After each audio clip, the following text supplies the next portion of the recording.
"Come and see." And I looked, and behold, a white horse. He who sat on it had a bow, and the crown was given to him, and he went out conquering and to conquer. When he opened the second seal, I heard the second living creature saying, "Come and see."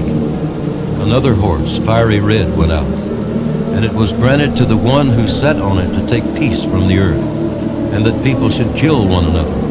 And there was given to him a great sword. When he opened the third seal, I heard the third living creature say, "Come and see." So I looked, and behold, a black horse, and he who sat on it had a pair of scales in his hand. And I heard a voice in the midst of the four living creatures saying, "A quart of wheat for a denarius, and 3 quarts of barley for a denarius, and do not harm the oil and the wine." When he opened the fourth seal, I heard the voice of the fourth living creature saying, "Come and see." So I looked, and behold, a pale horse, and the name of him who sat on it was Death, and Hades followed with him.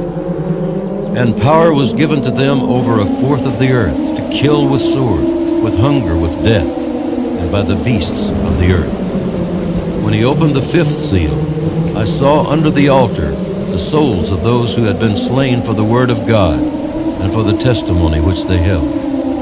And they cried with a loud voice, saying, "How long, O Lord, holy and true, until you judge and avenge our blood on those who dwell on the earth?" Then a white robe was given to each of them, and it was said to them that they should rest a little while longer, until both the number of their fellow servants and their brethren, who would be killed as they were, was completed. I looked when he opened the sixth seal, and behold, there was a great earthquake, and the sun became black as sackcloth of hair, and the moon became like blood, and the stars of heaven fell to the earth, as a fig tree drops its late figs when it is shaken by a mighty wind.